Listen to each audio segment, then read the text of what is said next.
بەناوی خۆی بەخشندەی میهرەبان سڵاوتان لێبێت بینەرە بەڕێز و خۆشەویستەکانی بەرنامەی دین و دنیا خۆشحاڵین لە ئەڵقەی چینەی بەرنمەکەتان بە خزمەت ئێوەی بەڕێز و خۆشەویست ئەگەینەوە بۆ قسەکردن لەسەر بابەت و دیاردە پەیوەستدارەکان بە دین و دنیامانەوە مێدەکەین وەک هەمیشە ئێوە متابعێکی باش بن بینەرێکی باشی بەرنمەکەمان بن و سوود و کەڵک و زانیاری پێویستی لێوەربگرن.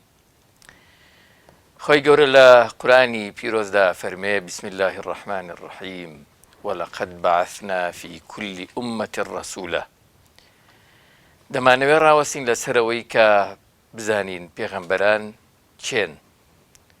چۆن نێردراون بۆ گەل و نەتەوە و ئومەتێک،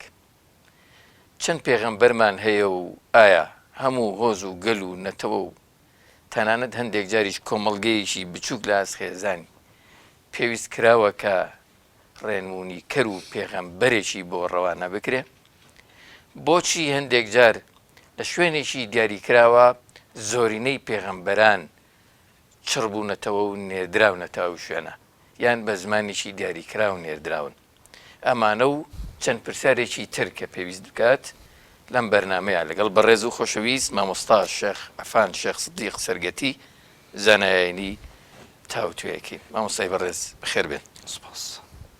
دەمانەوێت بزانین ئەوەی کە ماژەی پێدەکات قورئانی پیرۆز کە پێغەمبەران نێردراون بۆ ڕێنمونی بەندەکان لەسەر زەوی. پێغەمبەران کێن؟ بسم الله الرحمن الرحيم الحمد لله الصلاة والسلام على رسول الله وعلى آله وأصحابه أجمعين. إمش رز سلامان بو جنابتو لري كنالي بيامي شو بو بينراني بسراني خوشويست ومدوارين أو چن خلقي لخدمت إيوي بريزو بسراني بينراني بيام دان بتوانين أو بابتي هيا چەند سەرنجێکی لەسەر باز بکەین چونکەم بابەتێکی فراوانم و پێچێ بە چەند بەرنامەیەکیش نەگەینە نەتیجەیەکی تەواو و کامل. بەستر ئەمانەیە گەر خوای گەورە ئاسانی کە چەند سەرنجێک لەو بابەتە باز بکەین ئینشاءالله و ئەو بابەتانی کە زۆر گرنگن ئاماژەیان پێ بکەین لەم بەرنامە. یەکەم پێغەمبەران کێن؟ طبعاً ئێمە پێشەوە بچینە سەر وەڵامی ئەم پرسیارە خاڵێک هەیە کە باسی بکەین ئەویش ئەوەیە لە زمانی عەرەبی دایمە لە قورئاندا و لە سنەتی پێغەمبەر عەلەیهی سڵات وەسەلام دوو دەستەواژە بەکار دەبرێ بۆ پێغەمبەران، دەستەواژەی ڕەسوول لەگەڵ دەستەواژەی نەبی. ڕەسوول و نەبی چین جیاوازیان چیە و مانایان چی؟ طبعاً زانایان کۆمەڵی ڕایان لەسەر ئەم دوو چمکە هەیە، چمکی ڕەسوول و چمکی نەبی کامیان گشتیە کامیان تایبەتە. بەڵام ڕای پەسەند و ڕای بەهێز کە زۆربەی زانایان لەگەڵ ئەوەدان ڕەسوول هەر پێغەمبەرێکە خاوەنی پەیام و کتێبێک بێ، یعنی خوای گەورە پەیامێک کتێبێکی بۆ ناردبێ پێوترێ ڕەسوول. نەبیش کەسێکەکەوە خاوەنی پەیام نییە، ئیش دەکا بە کتێبی ڕەسوولەکەی پێش خۆی، کەواتە ڕەسوول گشتیە وەکو مجددێک و هەیە. بەڵێ ڕەسوول گشتیە، نەبی تایبەتە. هەموو ڕەسوولێک نەبیە، بەڵام هەموو نەبیەکیش ڕەسوول نییە، چونکە هەموو نەبیەک پەیامی پێ نییە. هەموو ڕەسوولێک مکەلەف و ئەرکی سەرشانی تێ و پەیامە بگەێنێ، بەس پێ ئەچێ ئەو کەسی ئەبێتە نەبی ئەرکی پێنن ڕانەس پێدرێکەوە پەیامەکە بگەێنێ. ئەم دوو چمکە بۆ پێشەکیەک باشە کە ئێمە بچین ناو بابەتەکەەوە. زۆر باش. پێغەمبەران کێن؟ ئێمە لە دوو بۆعدەوە سەیرێکن. یەکەم ئایا پێغەمبەران لە مرۆڤن یا لە غەیری مرۆڤن؟ باش. یەکەم پێغەمبەران لە مرۆڤن، لە غەیری مرۆڤ پێغەمبەری نی، یعنی هەم لە هەمان جنسی مرۆڤن. لە قورئانە ئاماژە بەوە کراوە ئەگەر خوای گەورە لە غەیری مرۆڤ پێغەمبەرانی بناردایە خەڵکی دێوەجا ئەوە خۆ مرۆوەکو ئێمە نییە، جاوەکو ئێمە بواە بزانن نەئەکەوتنە دوای، یا مەسەن پێغەمبەر بڵێ ئێوە ئەوە بکەن و ئەوە مەکەن، جاوە خۆ مرۆڤ نییە،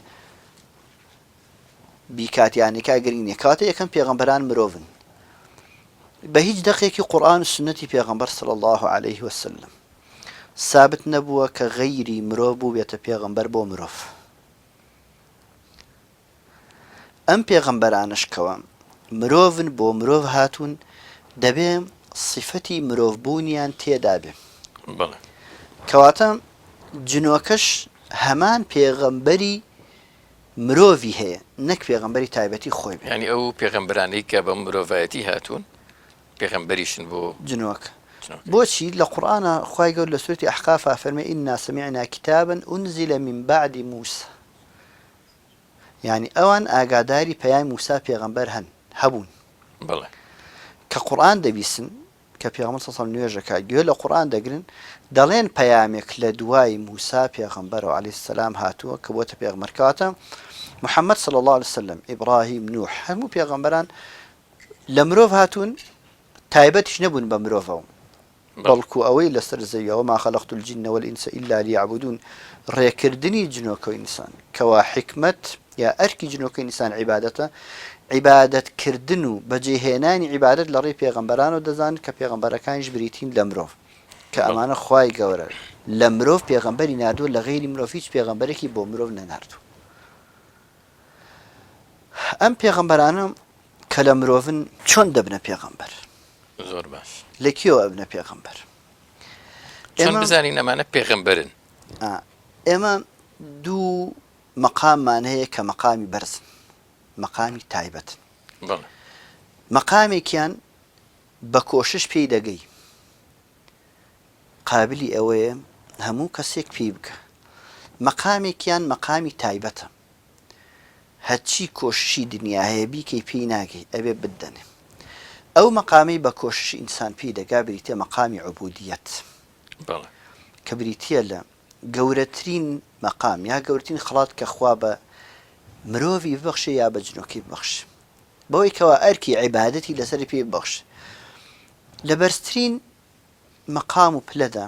کەوا پێغەمبەر صلی الله علیه و سلم ئەچێت بۆ لە ئیسرا و ئەچێت بۆ میعراج لە هەردوو شوێنەکە خوای گەورە ئەفەرمێ سبحان الذي أسرى بعبده نافرمي برسوله دوم فأوحى إلى عبده نافرمي إلى رسوله لسر الزوي أسرى بعبده لا أسمعيش فأوحى إلى عبده كاتا أما مقام بيجيك بليك كإنسان بهولو كوشو ما دوبون بيدك هركس أو ڕێنماییانی کە خوای گەورە لە ڕێ ئەو پێغەمبەرانەوە نردوێتی بۆ بەشریەت دەستیان پێوە بگرێ لەگەڵ یانا بژی دەگاتە مەقامی عبودیەت بەڵام مەقامی ڕیسالەت و نبووەت بە هەردووکیان باس بکەین مەقامی ڕیسالەت و نبووەت بەخشینە خەڵاتە خەڵاتی خوایە نەک کۆشە لەبەرەی هەڵەیە هەندێک پێغەمبەر صلی الله علیه و سلم بە عەبقەری ناوبەرن زۆر زیرەک زۆر شارەزا چونکو مەقامی پێغەمبەرایەتی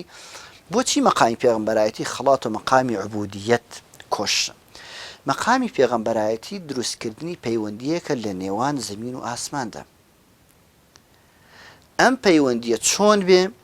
بەچی بێ لە ڕێی چیە بێ خوای گەورە سوبحانەهو وتەعالا خۆی خەتەکان دیاری دەکا خۆی نەخشە و هێڵەکان دیاری کا کە چی بێت و کە چۆن بێت کاتە پێغەمبەرایەتی إن الله يصطفي من الملائكة رسلا ومن الناس ئەم پێ دەوترێ ئیستیفا هەڵبژاردن خوای گەورە لەناو خەڵک و لەناو مەلایکەدا تایبەت هەڵەبژێرە بۆ ئەم ڕیسالەت لەناو مەلایکە خوای گەورە جوبریلی هەڵبژاردووە بۆی پەیامهێنی ئەو بۆ هەموو پێغەمبەران عەلەیهیم السەڵات وەسسەلام لەسەر زەویشدا خوای گەورە سوبحانەهو وتەعالا لەناو خەڵکیدا لەناو گورەی بەشەریەتدا کۆمەڵە کەسانێکی هەڵبژاردووە کەوا ببنە چی ببنە خاوەن پێگە و شەرەفێکی بەرز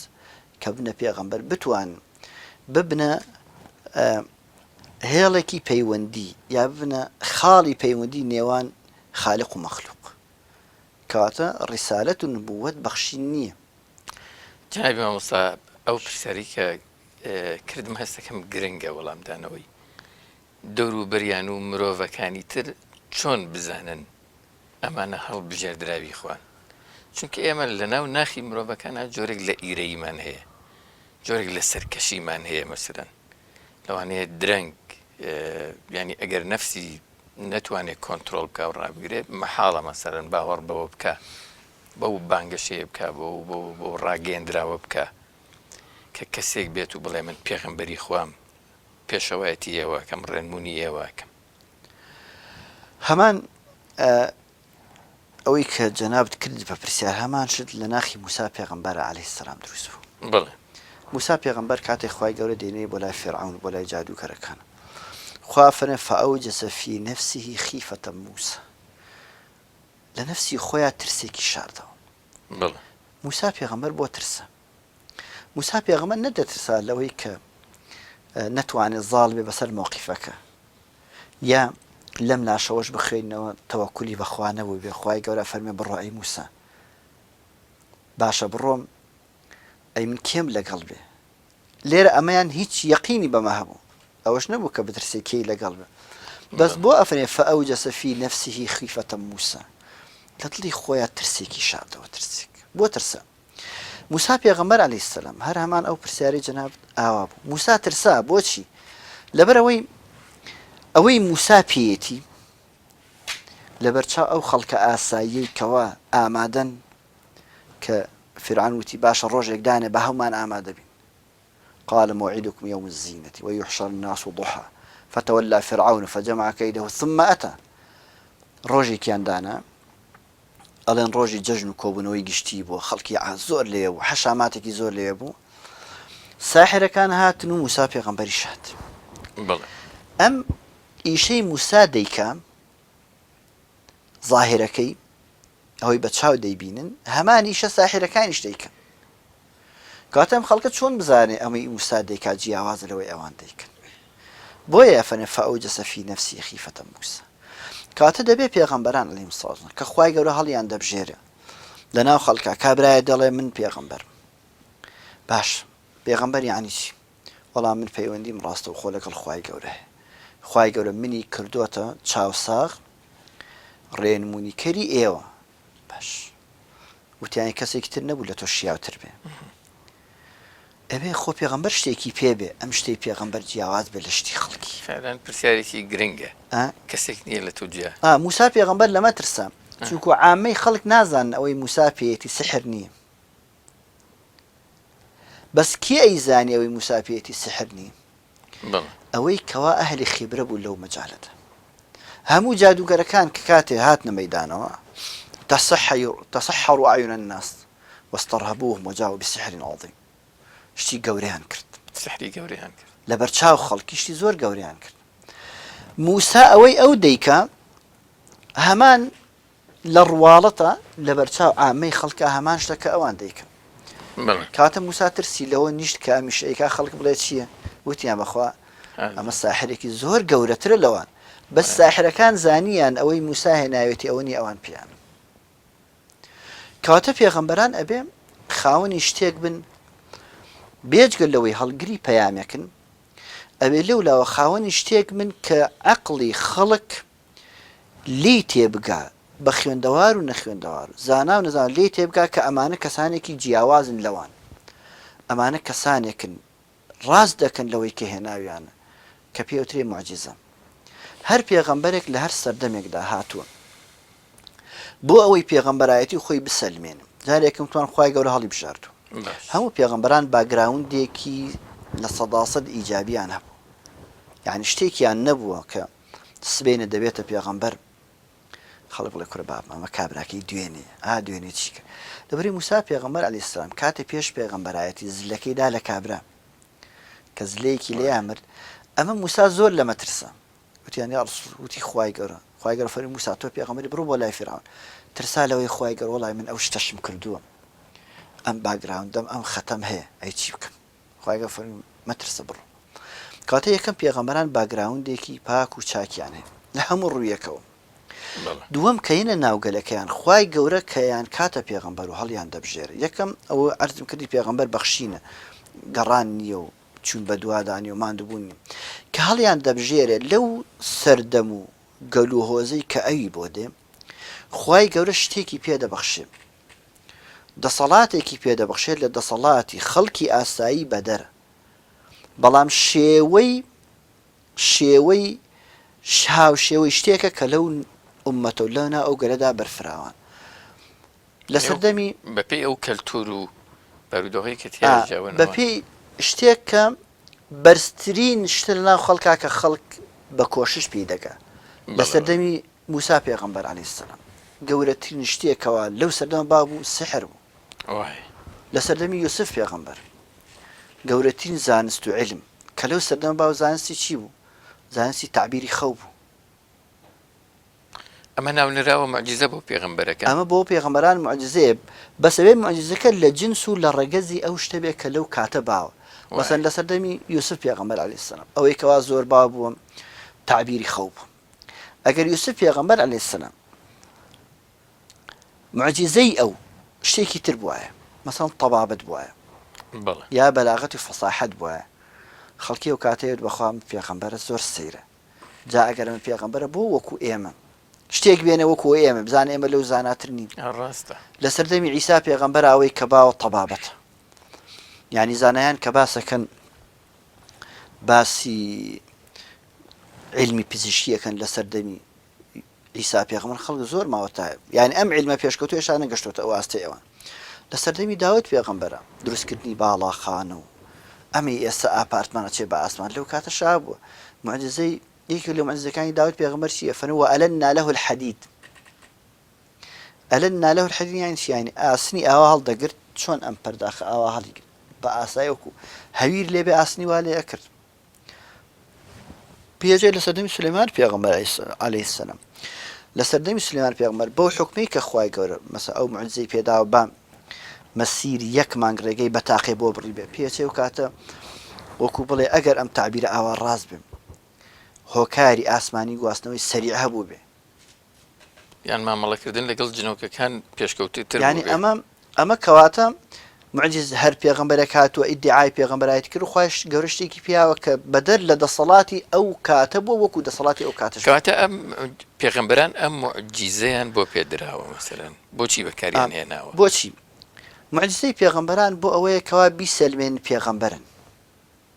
بیسەلمێنەمە خوای گەورە ئەوانی نادۆ چونکو لە هیچ سەردەمێکە لە هیچ عەسرێکە خەڵکێک نەبووە باوەڕی بەبوونی خوایەک نەبێ یعنی بە درێژایی مێژووی مرۆڤایەتی هەتا وەکو قیامەتیش بڕووە خەڵکر باوەڕی بەبوونی خوا هەر خەڵکێکی زۆر دەگمەن هەبووە کە باوەڕی بەخوا نەبێ باوەڕی بە بەدیهێنەرێک نەبێ بڵین بەدیهێنەرێک نەڵین خوا خەڵکێکی ئەڵێ ئەزانم کە ئەم کەونە بەدیهێنەرێکی بەس ئەم خەڵکان هەم باوەڕی بە بەدیهێنەرەکە بووە ئەم بەدیهێنەرە کە خوای گەورەیە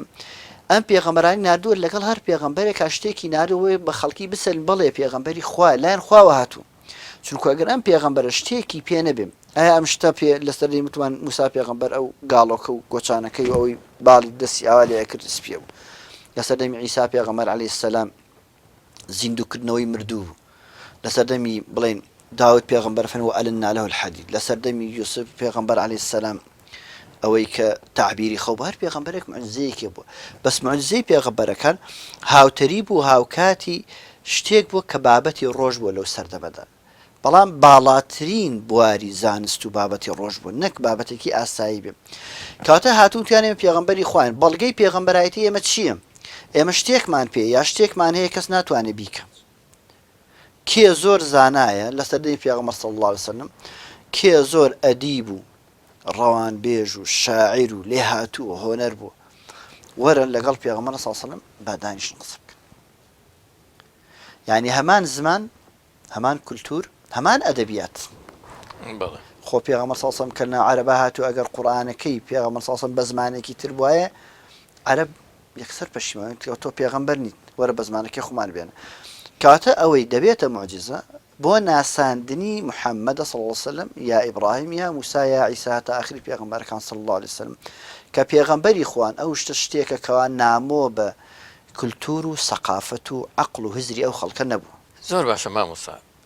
کەواتە ئەم پێغەمبەرانە و هێزی معجیزە کە مەسەلەن خاوەنددارێتی هێزی معجیزە بوون کە خۆی گەورە پێی بەخشیون بۆچی بووە کەی ڕەوانەکراون بۆچی ڕەوانەکراون ینی بەم هێزەوە ئەسڵەن پێغەمبەران بۆچی هەڵبژێردراون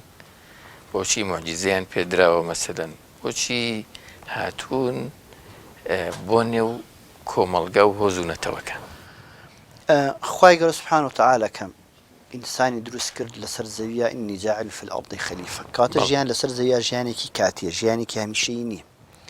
ژیان لە شوێنێکی ترم ئەمە ئێمە هاتوون لێرە میوانین ئەمەی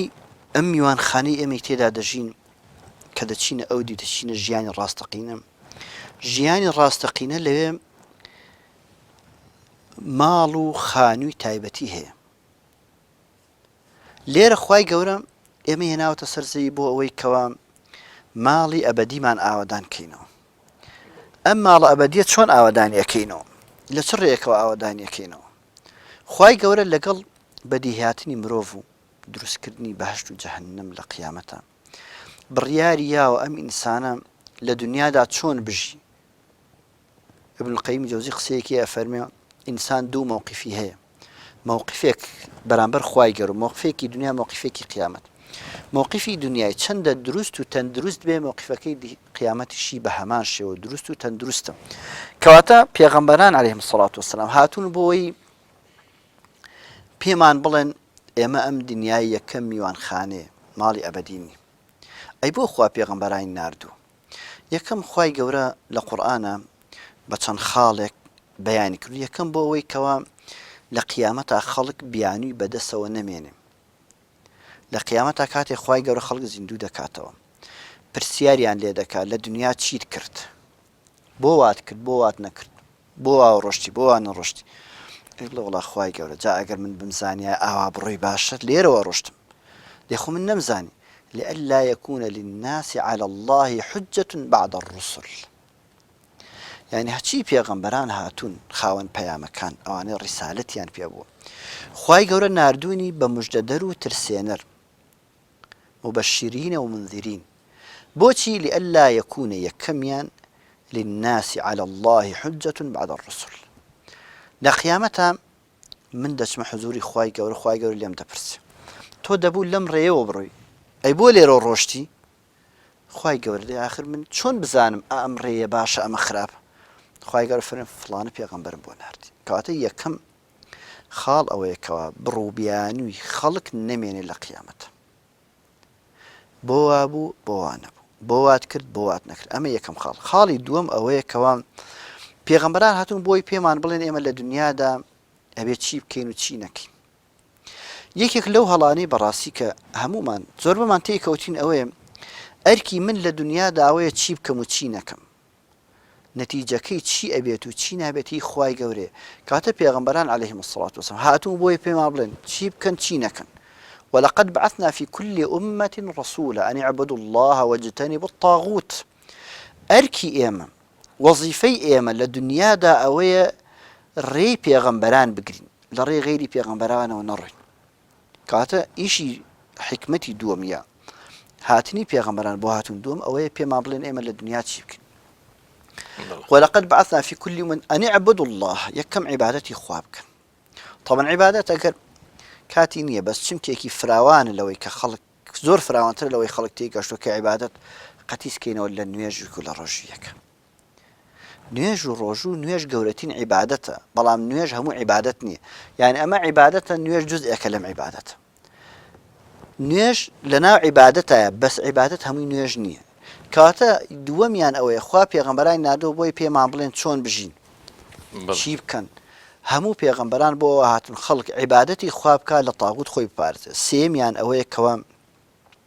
بە مروری زەمن بە تێپەڕبوونی کات یەکێک لەلایەن خەڵک خۆیەوە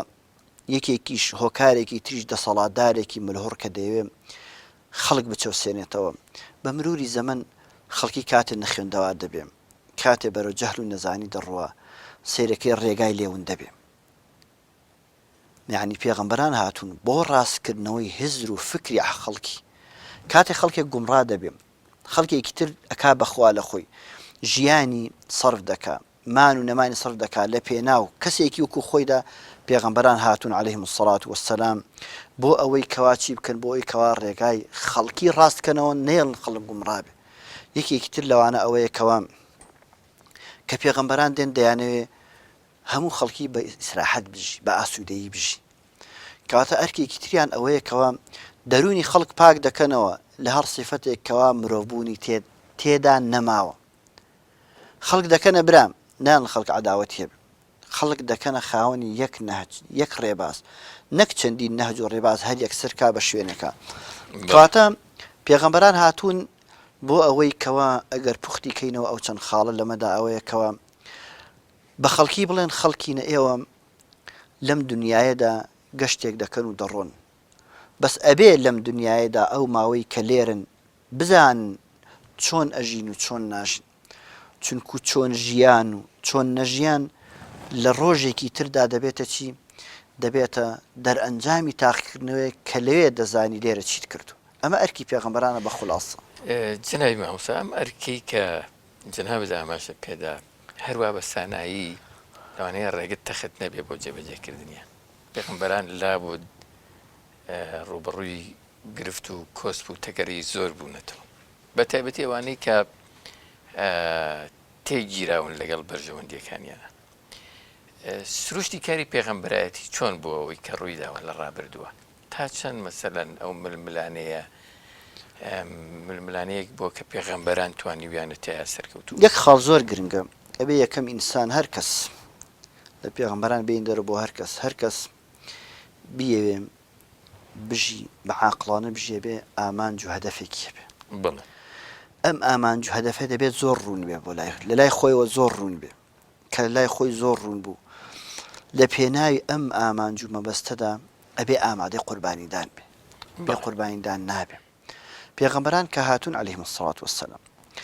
لە سەرزەویدا خەڵکان بە دوو تەبەقە ژیاون تەبەقەیەکەوا دەسەڵاتدار و ملهوڕ بوون بەسەر خەڵکەوە خواردویانە تەبەقەیەکیش خەڵکێکی زەحمەتکێش و ماندووبوو بووەکەوە ڕەنجی شانیان زەحمەتیان هەمووی لە بەردەم ئەو خەڵکەدا دایناوە خواردویان بۆیە دەبین کە پێغەمبەران دێن عەلەیهیمو سەڵات وەسەلام ئەوانەی کە دوایان دەکەون مثلا هم ئەراذیلونا بادی الڕەی خەڵکانێکی سادە دوایان کەوتون بۆچی چونکو ئەم پێغەمبەرانە ئامانجیان ئەوە بۆ ئینسان بە ئینسانیەت بکە لە ئینسانیەت دانەبەزێ کەواتە پێغەمبەران عەلەیهیمو سەڵات وەسەلام یەکەم ڕوئیەیەکی ڕوونیان هەبوو ئامانجێکی ڕوونیان هەبوو دووەم لە گەیاندنی ئامانجەکە زۆر شەفاف بوون یعنی ئەگەری تیان نەبووم لەگەڵ مەسئولێکا بە شێوەیە قسە بکە بێت لەگەڵ کابرایەکی فەقیرترا بە شێوەیە قسە بکە پێچێم لە طبعی بەشەریەتدا شتێک مەسەڵەن پێغەمبەر عەلەیهی سەڵات وەسەلام وای بۆ چوو ئەگەر سەرانی قوڕەیش مسڵمان بن پێچێ خەڵکە سادەکەش دوای کەوێ لەبەرەوەی پێغەمبەر صلی الله علیه وسلم جارێ لەگەڵ خەڵکی سەرانی قوڕەیشا قسەیە کرد ئەو کابرای ئیبن ئوم مەکتوم هات عەبەسە وەتەوەللا ئەن جاءه الأعمى یعنی هات وای زانی ئەلێرەوە یعنی وای بۆ چوو کە لێرەوە ئەوا بکە ئەمیش دوای ئەکەوێ بەس خوای گەورە فەرمووی ئەمە نەکەی کاتە پێغەمبەران عەلەیهی سڵات وسەلام کە ڕوئیەیەکی ڕوونیان هەیە پەیامێکی ڕاستیان هەیە بە شەفافیش گەیاندویانە لەم ڕێیەدا چەندین تووشی چەندین زەحمەت بوو چەندین ناڕەحەتی بوو خەبابی کوڕی ئەرەتە فەرمێ جارێکیان لە خزمەت پێغەمبەر بووم عەلەیهی سڵات وسەلام پێش طەبعەن هیجرەت ئەفرین لە پەنای کەعبە دانیشت بوو ئەو عەباکەی لە خۆی پێچا بوو بڵێ چوم وتم یا رسول الله ئەلا تەستەنصر لەنا ئەلا تدعو لەنا وتم یا رسول الله تاکەی ئەم وەکو چۆن ئەم ناڕەحەتی و ڕەزالەت و تەعزیب و ئاسار و ئەشکەنجەیە تاکەی ئاوا بین بۆ دوعا ناکەی خوا سەرمان خا خوای گەورە نەجاتمان ڕزگارمان کا لەمە ئەڵێ پێغەمبەر ئاوا هەڵسایە و دانیشت و عەباکەی کۆ کردەوە فەرمووی وەڵڵاهی پێش ئێوە پێغەمبەری ئاوا بە شار هێنراوەتە خوارەوە پێغەمبەری ئاوا شەهید کراوە کەسی ئاوا بۆ گۆشتەکەی وەکو چۆن بڵێ بە پلایس لاشی کراوەتەوە کاتە پێغەمبەران لە پێناوی گەیاندنی ئەم پەیامە ڕاستیەدا لە پێناوی گەیاندنی پەیامەکەیدا ئازار و ئەشکەنجەی زۆریان کێشاوە ئەوە نەبووە جادەیەکی تەخت بێ ئادێ بڕۆ بەڕ کە سەخینەیە بەسەرەوە لەگەڵ ئەوەشدا ئەو موعجزە بەڵگەیان پێ بوو قوڕیشتیان یا محەممەد بەڵگەیەکمان پێ نیشان دە پێغەمبەر ئاوای کرد مانگوو بەدوولەتەوە اقتربت الساعة وانشق القمر وتیان بەخوا سحری لە چاوی ئێمە کرد ئەینجا دوایی کاروان گەڕایەوە وتیان ئێوە لە فڵانە شوێتی ئەرەوڵای مشتێکیوان بینیتی بخوا سحرەکەی محەممەد زۆر بەقوت بوو چای تەسیری چای ئەوانیش کرد ئەوان لەکوێ بوون کاتە لەگەڵ بوونی ئەو هەموو موعجزانە عیسا پێغەمبەر عەلەیهی سەلام مردوو زیندووە کردە دوایەوە پەلاماریاندا شەهیدی کرد موسا پێغەمبەر عەلەیهی سەلام ئاوا کە دەستی ئەگرت بە منباڵی ئەسپیە بوو گۆچانەکەی اینجا چەندین موعجزەی نیشانی بەنی ئیسرائیلدا ئاخرەکەی چون پەلەماریدا بۆی بیکوشن خوای گەورە بەحرەکەشی بۆ شەقیرانەوە زۆر مهمە موسا بەحرەکەی شەق کرد هەموو کەس بینی ئەوە بەحرەکە شەق بوو چوونە ئەوبەر کە گەشتنە ئەوبەر بەنی ئیسرائیل وتیان یا موسا اجعل لنا إلها كما لهم آلهة ئەمە گەورەترین موسیبەتە فرعون نەهات وتیان ئینا لەمودڕەکون وتي والله موسى وفرعون بنا وكهات يسب بيمانك قال كلا إن معي ربي سيهدين ناقة خوام لقلايا كتشونا أو بالنجام بينيان فرعون دار دستك هم يروشتن فاليوم ننجيك ببدنك لتكون لمن خلفك آية فرعون بردي الرشد كأسش لا شك ما وخلق بين لا متحف دان راوا تشونا أو بروتين يا موسى اجعل لنا إلها كما لهم أهل وتين والله موسى أهم جيرك زور جوانا گوێرەکەیکی ئاڵتون بوو ناوەکەی بۆش بوو کە هەوالی ئەدا دەنگێکی لێ هاتیان بەخوا موسا ئەو گوێرەکەی زۆر جوان یعنی ئەو هەموو شتیان بینی ئەو هەموو معجزاتیان بینی ئەو هەموو شتیان فیرعون لەبەرچاویانە غەرق بوو نەجاتیان بوو گەشتن ئەوێ وتیان وەڵاهی موسا باخوایەکمان هەبێ ئاوا بێ کاتە ڕێی پێغەمبەران ڕێیەک بووە ئەوەندە ئاسان نەبووە تۆ تەسەوور کە محەممەد صلی الله عليه وسلم کاتێ داوای خەڵکا مامیە چێڵێ درۆکە دوای نەکەون نوح پێغەمبەر عليه السلام ژنەکەی و کوڕەکەی بخوا نوح پیغمبر إبراهيم پیغمبر عليه السلام باوك إذ قال لأبيه آزر أتتخذ أصناما آلهة وتي أجر باوكي لآخرة وتي أجر شيم وتي برد بارانتك لا أرجمنك كاتر ري پیغمبران ريكي دجوار بو ريكي سخت بو لقل بوني أوهم معجزة أوهم نشاناني كخوا بيداون كخلقيش همو زانيويتي كأمتشي وجحدوا بها واستيقنتها أنفسهم فرعون يقين يبو لدرونيا كموسى بيغمبر إخويا والله وجحدوا بها نقول يعني لأكل كاتقسك لسر أمية بيغمبران عليهم الصلاة والسلام لقلبوني معجزة دا كخواي قورا هلي بجاردون كخواي قورا محمد صلى الله عليه وسلم عبادة آسمانا كان قشتك في أكاديتوا لقل همو أمشتانا دا بيغمبران يكمين كسان يقول كتوشي نارحاتي وآزار وأشكنجبون لريقا ياندني أم بيامدا بيغمبران دربدر كراون أو إبراهيم بيغمبرة أو لوط بيغمبرة أو موسى أو عيسى أو محمد صلى الله عليه وسلم أما أنا همي لبيناي قاندني بيامك در كراون هرشي يكم تيرول بيغمبر صلى الله عليه وسلم يكم زار محاولي شهيد كردني يعني كركاته لا مكة أو شوي كهجرتي دوانزە کەسی چالاکی قڕیشیان دانا بۆی شەهیدی کەن کاتە ڕێی پێغەمبەران ڕێیەک بۆ پڕ بووە لە هەوراز و نشێ ڕێیەکی تەخت نەبووە جەناب تەنامەژدان بەوە کرد کە پێغەمبەران هەڵبژێردراوی خوان ئەوان پەیامی خوا گەێن خوا لە پشتیانە هەڵی بژاردوون لێدراوی ئەون هەیان ناکرێ مەسەڵەن خوای گەورە هێزێکیان بداتێ کە یان جۆرێک لە خەڵک ناچار بکەن کە شوێنیان بکەون سەر مەبەستەکەم ئەمەیە هێزێکیان هەبێ یان زۆر بکەن هەر بە زۆر خەڵک مەسەلەن شوێنیان بکەون پێغەمبەران خەڵک ناچارکەن شوێنیان بکەون شتی وا هەیە ئەم هێزە دراوە بە پێغەمبەران قووەتێکیان پێدراوە قووەتی عەقڵیان پێدراوە بڵێ قووەتی مەنتیقیان پێدراوە مەنتیقی قووەیان پێ نەدراوە جیاوازی ئەوە چییە؟ پێغەمبەران قووەتی لۆژیک و حیوار و قسە لەگەڵکردنیان پێدراوە نەهاتەبەی خەڵکیان کردووە لەگەڵ خەڵکە قووەتێکیان پێدراوە کە بتوان لەگەڵ خەڵکە قسە بکەن ئەگەر ئەو کەسە عەقڵێکی سەلیمی هەبێ یەکسەر خۆی تەسلیمی کێ بکە یەکسەر تەسلیمی پێغەمبەرەکە بکە بەڵام مەنتیقی قووەیان پێ نەدراوە ئەگەر موسڵمانی باشە نەبی بدە لە ملی با بڕۆ ئەمە ئەوە ئەگەیەنە کە دینداریکردن زۆر لێکردنی تیان نییە خۆخوای گەورە ئەگەر ویستی لێ بواە هەموو ئەهلی زەوی موسڵمانە بوو ئەگەر ئەو کاتە هەموو ئەهلی زەوی موسڵمان بێ ئیتر بەهەشت و جەهەنەم بەهاکەی لەکوێیە زۆر ئەبیستیم جەنابی مامۆستایانی لە کەلتوری وڵاتی ئیسلامیەکان ئایا لە خەڵکی ئیسلامیان لە کۆمەڵگەی ئیسلامیەکان بە زۆر خەڵک مەسەلەن موسڵمان بکرێ و چی نوێژی پێ بکرێ و چی ئەوە بکرێەوە پشتی وایانی ئەمەی جەنابەت ئێڵەی زۆر پێچوانەی ئەمی دیعانەی تۆ تەسەوور کە ئەگەر بە زۆر خەڵک موسڵمان بێم باشە بۆ پێغەمبەر لە مەکە دەرەکرێ بۆ مەدینە هەر لە ئیبراهیم پێغەمبەرەوە بیکرد عەلەیهی سەلام لە نوح پێغەمبەرەوە بیگرە کە یەکەم ڕەسوول لەسەر زەویە یەکەم ڕەسوول لەسەر زەویە یەکەم کەسێک کەوا کافر بوو باوەڕی پێ نەهێنا کێ بوو ژنەکەی بوو وضرب الله مثلا للذين كفروا امرأة نوح وامرأة لوط كانتا تحت عبدين من عبادنا الصالحين فخانتاهما ولم يغني عنهما من الله شيئا دا باش اگر دینداری زۆری تێدا بواە بە قووەت خەڵک دیندار بواە نزیکترین کەس کە دیندار بێ کێ لە پێغەمبەرەوە خێزانەکەیەتی کوڕیەتی کچەکەیەتی باوکێتی مامیەتی وای بلە ماڵێک ئەمە نزیکترین کەسم یعنی کێ هەیە لە ژنومێر لە نزیکترین کەسن بە یەکەوە دەوە لوط و نوح پێغەمبەر کە ڕەسوولن هەردووکیان ژنەکانیان کافرن باش. پێغەمبەر ئیبراهیمە کە باست کردی ئیبراهیم پێغەمبەر باوکێتی پێغەمبەر صلی الله علیه و سلم ئەبوو لەهەبی مامێتی یعنی ئەمە خەڵکانێکن بەداخەوە یعنی منم کە ئەداکردنەکەم لاوازە بۆ ئەو خەڵکە کە تێگەن ئەوە چییە ڕاگەاندنی بەرامبەریشم ڕاگەاندنێکی شەیتانانەیە زۆر بە قووەتە ئەمەی لە مێشی خەڵکا چەسپاندووە ئەگینا نزیکترین کەس بە پیا و هاوسەرەکەی هاوسەرەکەی کافرە یعنی ئیشی پێغەمبەرانەوە نەبووە زۆر بکەن لە ئیشی پێغەمبەران بەس قووەتی منطقە نەک منطقی قووە بێ زۆر باشە من ئەمەوێ هەرچەند هەر وەک جەنابەت پێشبینیت کرد بەرنامەکەمان زیاتر لەوە خوازەیەوەکەی ئینشاڵڵا لە ئەڵقی داهاتووە هەر لەگەڵ بینەران ئەمێنینەوە بۆ ئێمە هەندێک بابەتی تر هەیە ڕوونیکەینەوە بەس ئێستا ئەمەوێ ئەو پرسیارە بکەم جیاوازی ئەوانەی شوێن پێغەمبەران کەوتون لەگەڵ ئەوانەی کە شوێنیان نەکەوتن چی بوو جیاوازیەکان بۆ دنیا هەم بۆ قیامەتیش یەکەم پێغەمبەران خوای گەورە دەیتوانی نەیەڵێ یەک کەس دەستیان بۆ بەرێ پێغەمبەر صلی الله عليه وسلم شەوی هیجرەت چووە دەرەوە کەس نەیبینی